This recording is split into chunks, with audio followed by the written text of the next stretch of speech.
DJ PK, it's 97.5 The Zone. We are joined now by Riley Jensen, college football expert and mental performance coach. Riley, good morning. Hey, what's up, fellas? You are, Riley, front and center.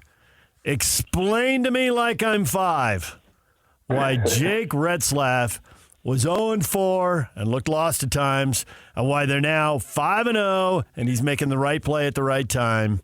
How's it all happened? Well, first of all, I think the team's improved, right? I mean, obviously, defensively, they're playing some really incredible football, and even when they're not playing maybe the lights-out defense that you hope, then they play timely defense. I mean, that interception by Crew Wakely at the end was obviously timely. Second half was less than desirable for BYU, but Jake's playing better. I mean, you look at his stats on the year, it's 11 touchdowns, it's 5 interceptions. I think the thing that has really, stood out to me as far as Jake goes this year, more than anything, is his third down passing. His third down passing has been really, really good, and his red zone passing has been really good. I mean, there's not very many guys – that are completing 70% of their passes on third downs, and then in the red zone, he's 70% of his passes with 7 touchdowns and no picks. Now, that doesn't mean that he doesn't make mistakes. That doesn't mean that there's not some sloppiness. In fact, if I really want to break it down, I think when I'm watching Jake, my feel is that his first half is much cleaner and much more crisp than his second half. I don't know if he needs to take a little bit of, and I know this is sinful to say at BYU, but something like caffeine at halftime, or he's got to be a little bit more focused on concentrating on the second half. But he hasn't been able to put together a first half and a second half that even he would be proud of. I'm not trying to be too critical here because I think he's playing good football, but I think if there is one thing, it's the difference between the first and the second half is considerable. And if you're asking me why they're winning, it's because he's really good on third downs and he's really good in the red zone right now. He's so good in the red zone, Riley Jensen, that we now call it the Retz zone.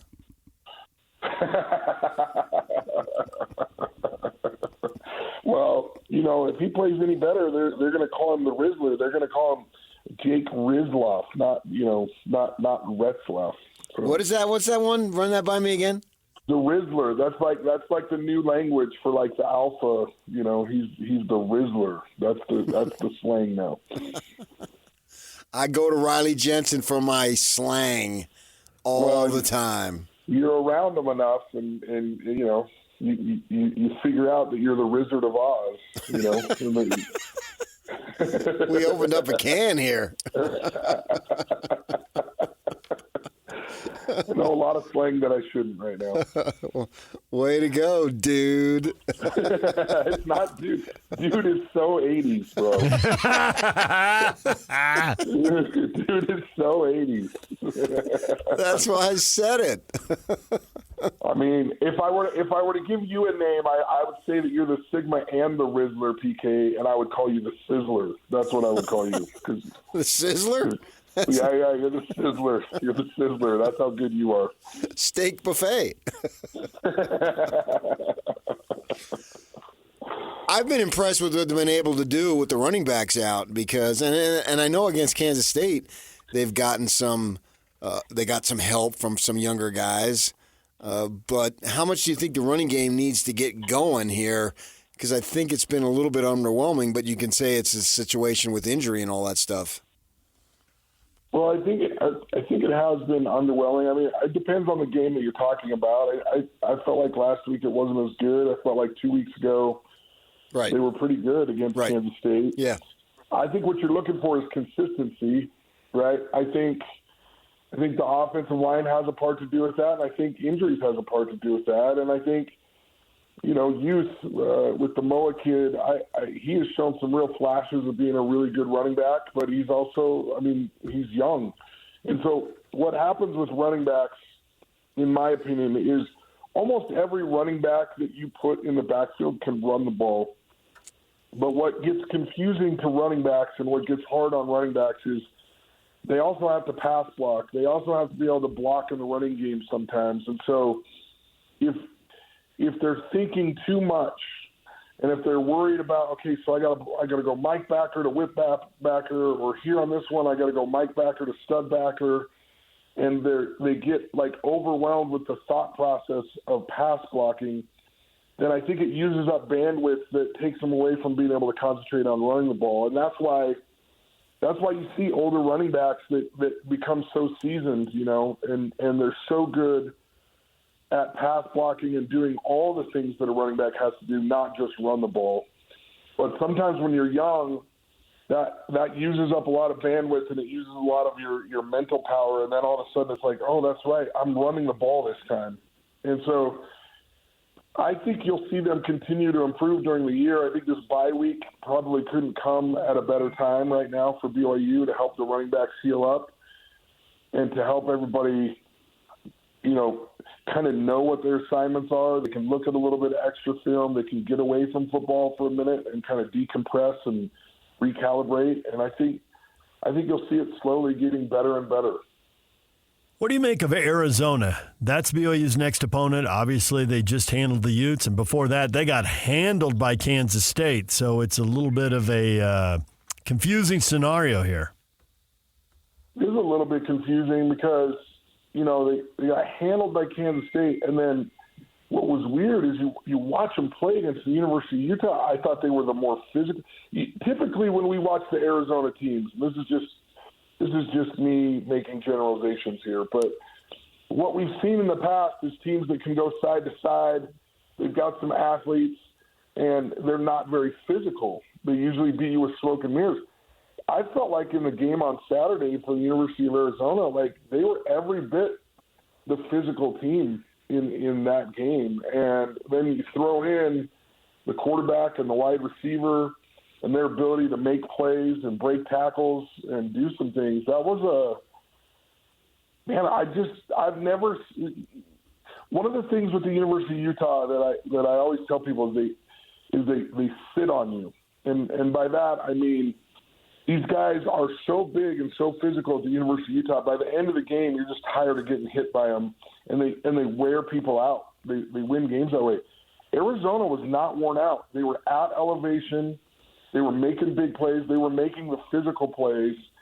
And I think that's what was so surprising about that game. Now, I don't know how to explain the Kansas State loss, but I can tell you that BYU's got their hands full next weekend.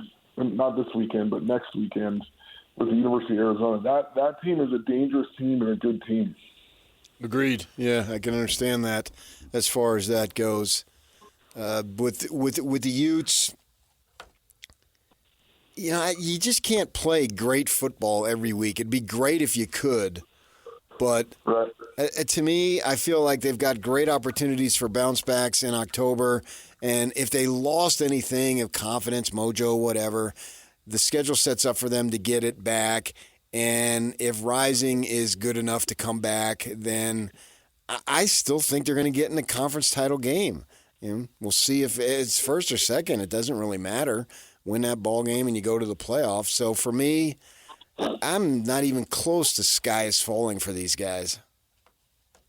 No, I'm not either. I'll tell you where I'm a little bit frustrated, though, is, Cam Rising is taking a lot of reps every week. They're acting like maybe he's going to start. Isaac is doing the best that he can to get the reps that he can get and then be ready as a game-time decision. It's like he has to play the role of relief pitcher every single week, and they're not deciding until kickoff.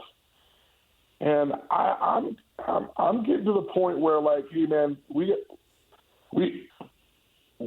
got to start. You're either playing or you're not playing, and I think this is starting to wear on the team a little bit. I think they were flat.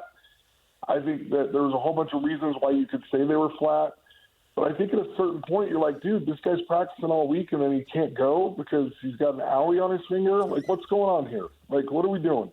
And I think Isaac is young. I think he's doing the very best he can. I do think he's showing some serious improvement. He's got the arm strength and he's got what he needs, but he's not in an ideal situation right now. So it's hard for me to put a lot of blame on him. I thought he was really good in the first half last week. I thought the second half was less than desirable, but I thought the whole team was flat in general. But I think when you don't know what's going on with your teammate for a while, and he's a critical piece and component to their championship run, eventually it starts to wear on you. And I don't know, man. He's got to play. He's got to play. He's played in so few games in the last 2 years. It's like, come on, dude. Are we playing football or are we not? And yeah, your fingers are hurt, but it's time to play. An owie? Yeah, an owie. At this point, it's an owie. Now, look, I know he dislocated it. I know he had a big cut on his. It's time to play. It's time to play, Cam. You're either going to play for your teammates or you're not. It's time to play. Listen, I'll tell you this. All the guys, there's so many guys on the team that have broken fingers that are playing through it right now. And you can give me the whole thing, well, it's his right hand, it's his foot. Dude, it's time to play. So you think there's a plethora of owies? I think there's all kinds of owies on a football team after 5 games. The question is, are you hurt or are you injured? And you got to be able to play when you're hurt in football. Injured is a different thing. If he goes out there and throws 3 picks with a hand that isn't 100%, then we're all going to say he should have made way for Isaac Wilson. Well, I think you go out there and you show everybody that you really can't play. Like if it's that bad, then we should have moved on a long time ago and just said, hey, dude, he's out. He's out for 8 and just come back next year. If it's that bad, right. He shouldn't be taking the practice snaps. That's what it comes down to. Correct. If it is that bad. Stop taking practice reps and stop being a game time decision if it's that bad. Yeah. If you're a game time decision, you can play, in my opinion. Sorry. You practiced all week. You can play. Yeah. DJ. How about the D-line giving up almost 170 yards rushing? So what? That guy's got owies. It could be the owies. But Kyle, maybe they had a couple of dislocated fingers, and it just ruined the whole season. So I just don't get it. I don't get the guys that can't play through a little bit of pain for their teammates. There's people that are counting on you. You have teammates that are counting on you, and that's not to take away from Isaac. That's not. But we all know that when Cam Rising plays good football, this team is different. They're different. And I just dude, it's time. You either play or let's make some moves. Or get off the pot. Well, I wanted to say that a couple times. I could tell. I know. I was trying to find another phrase, but I couldn't. Okay, Riley, we're getting this tweet. I want you to react to this because I don't want to read it later when you're not here. Riley is acting like Cam is the one making the decision. The coaches are making the call. Cam's toughness is not a question. Reaction. That comes in from Greg. I don't think that the coaches always make the call here right now. I don't. Well, they didn't last year. They didn't last year, and I think you're thinking of past years of football that's the way it went. You're talking about a professional football player right now who has people around him that are saying, don't play unless you're perfectly healthy. And it's a weird thing. It's a weird transition for all of us, but it's not the coaches that are making the decision, in my opinion. It's not. So go ahead, live in that world if you want to, but there's all kinds of people giving input into whether he's playing or not, and it's not just the coaches. Well, Riley, we'll leave it there. That's my reaction. Way to take a stick, put it in the hornet's nest, and stir it up. I'm just telling you, man, it's time to play. Get over it. Move on. You're not injured. You're hurt. Start playing. Thank you, Riley. We appreciate it as always. We'll talk to you again next week. And notice how we didn't even bring up Utah State at Boise State and the 26.5-point spread. Didn't even mention it. Thank you. That was nice of you. You're welcome. I'm a little surly this morning. A little surly. Clearly. Thank you, Riley. Take care. DJ PK, everything you missed in this show, coming up next. Stay with us. It's official. 97.5 The K.